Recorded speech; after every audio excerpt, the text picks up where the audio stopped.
তোমার মাসিক ইনকাম কি 15,000 টাকা এবং তুমি ভাবনা চিন্তা করছো এই টাকা দিয়ে সঞ্চয় করব।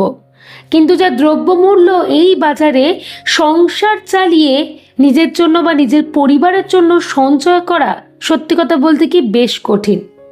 তাই আজকে আমি তোমাদেরকে বেশ কয়েকটা প্ল্যানের কথা বলবো। তোমরা যদি এই প্ল্যানগুলিকে মন দিয়ে শোনো এবং সেগুলোকে যত তাড়াতাড়ি সম্ভব অ্যাপ্লাই করার চেষ্টা করো, তাহলে তোমরা কিন্তু একটা রাজকীয় সঞ্চয় করতে পারবে। তাই বেশি কথা না বলে আজকের প্ল্যানগুলি নিয়ে আলোচনা করছি। প্রথম প্ল্যানটার কথা বলবো, নিড এক্সপেন্সেস। এর জন্য আমাদের যেটা ইনকামের, তার ইনকামের 50% অ্যামাউন্ট রাখতে হবে। আমি ইন্ট্রোতেই তোমাদের বলে দিলাম আমাদের ইনকাম ধরে রাখছি আমি 15,000 টাকা। তার 50% মানে হচ্ছে কি 7,500 টাকা আমার এই নিড এক্সপেন্সেসের জন্য রাখতে হবে। আচ্ছা, আগে বলে নেওয়া দরকার নিড এক্সপেন্সেসের মধ্যে কি কি রয়েছে। মূলত এখানে আমি খাদ্যটাকে বলতে চাইছি। বাজার খরচ, মুদিখানা, মাছ, মাংস, ডিম, ফল, দুধ, দই, পনির সব কিছুই হচ্ছে গিয়ে এই নিড এক্সপেন্সেসের মধ্যে পড়ছে। 7,500 টাকাটাকে তোমরা 4টি সপ্তাহেতে ভাগ করে নেবে। 4টি সপ্তাহেতে যখনই ভাগ করে নেবে দেখবে 7,500 অ্যামাউন্টটা গিয়ে দাঁড়াবে 1,875 টাকা করে। কিন্তু আমি তোমাদের বলবো খাম বা ব্যাগেতে তোমরা টাকাটা রাখবে 1,800 টাকা করে, 75 টাকাটা করে বাদ দিয়ে দেবে। কেন সেটা আমি আসছি আলোচনায়। প্রত্যেক সপ্তাহের জন্য 1,800 টাকা করে রাখবে। সেটা তোমরা খামে রাখতে পারো বা খাম কিনতে পারছো না তো ব্যাগে তোমরা ইজিলি রাখতে পারো। যে সপ্তাহ শুরু করছো সেই পার্টিকুলারলি খাম বা ব্যাগটা নিয়ে শুরু করবে, অন্য খামে কিন্তু হাত দেবে না। নিজের মনের মধ্যে পরিকল্পনা করে নিতে হবে এই একটা সপ্তাহ আমি এই অ্যামাউন্টটাতেই চালাবো। কোন কোন ক্ষেত্রে কাজে লাগাবো সেটা আমি তোমাদের শুরুতেই বলে দিলাম, তো সেই অনুযায়ী পরিকল্পনাটা করবে। এবারে আমি তোমাদের বললাম না যে 75 টাকাটাকে আলাদা করে দেবে। 4টে সপ্তাহে 75 টাকা মানে কিন্তু হয়ে যাচ্ছে কি 150 টাকা।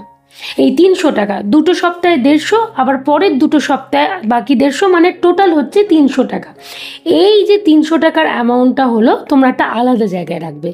যখন কোনো কারণে দেখা গেল যে 1,800 টাকায় তোমার চললো না, কিছু টানাটানি পড়ে গেল, তখন তোমরা এখান থেকে কিন্তু টাকাটা নিয়ে সেই সপ্তাহটাকে কন্টিনিউ করে উঠতে পারবে।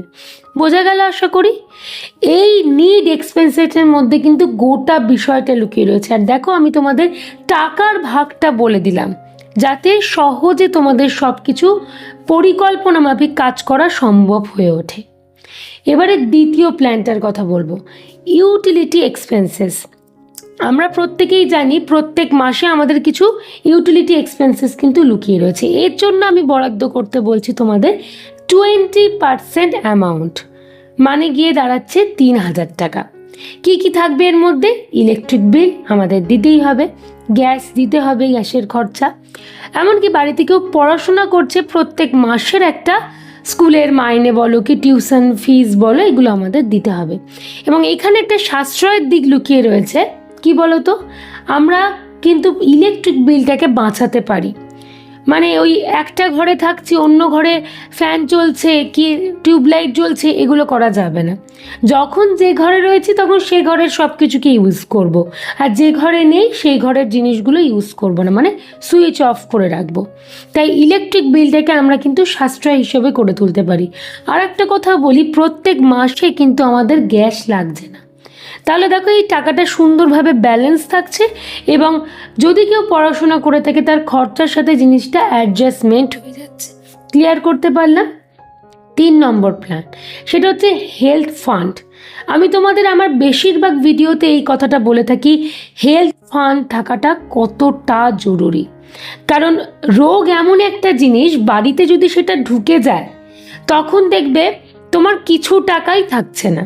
তার জন্য আলাদা করে যদি একটা ফান্ডকে আমরা ক্রিয়েট করে রেখে দিতে পারি তাহলে এটা আমাদের জন্যই ভালো, কারণ তাহলে আমাদের মূল সঞ্চয়তে কোনো না কোনোভাবে কিন্তু হাত পড়ছে না। এর জন্য আমি তোমাদেরকে বলবো বরাদ্দ করতে 10% অ্যামাউন্ট, মানে 1,500 টাকা প্রত্যেক মাসে। তোমরা কি করবে, প্রত্যেক মাসে 1,500 টাকা করে আলাদাভাবে রেখে দেবে। বাড়িতে ছোট হোক কি বয়স্ক হোক, তাদের বিভিন্ন চেক আপের জন্য কি মেডিসিনের জন্য এইখান থেকে খরচাটা যাবে। এবং দেখা গেল একটা সময়ের পরে টাকাটা জমতে জমতে 50,000 টাকা হয়ে গেল, তখন তোমরা কিচ্ছু না, নর্মালি একটা এফডি করে দেবে।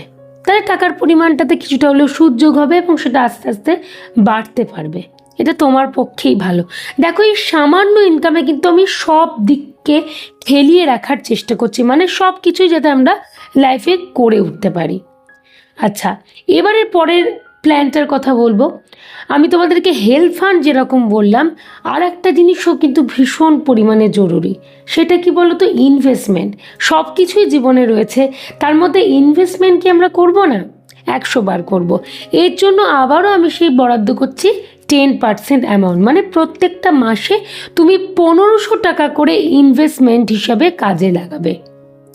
এবং দেখা গেল প্রত্যেক মাসে 1500 করছো, কোনো এসআইপি মিউচুয়াল ফান্ডে যাওয়ার দরকার নেই। তোমরা অনেকেই আমাকে এটা কমেন্ট করে থাকো যে আমি বুঝতে পারছি না, আমার পক্ষে পসিবল হচ্ছে না, আমি সাধারণ মানুষ, এত কিছু আমার পক্ষে জানা সম্ভব হচ্ছে না।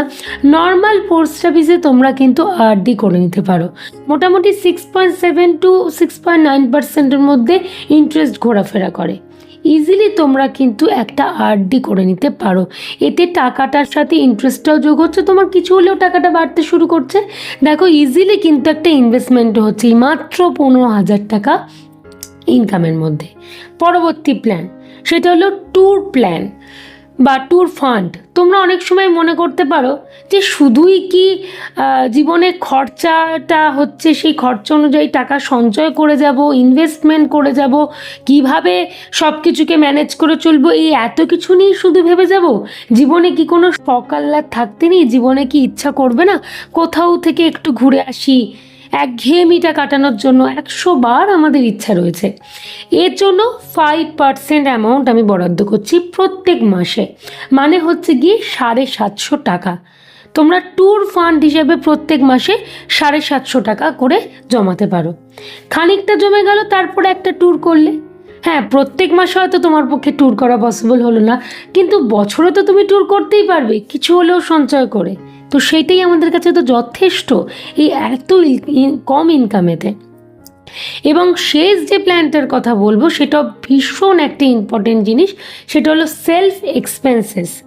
আমাদের প্রত্যেকেরই নিজেদের না কিছু না কিছু খরচা কিন্তু থাকে, কিছু শখ থাকলো, কিছু ছোটোখাটো ইচ্ছা থাকলো, সেগুলো পূরণ করার একটা ইচ্ছা কিন্তু জন্মায়।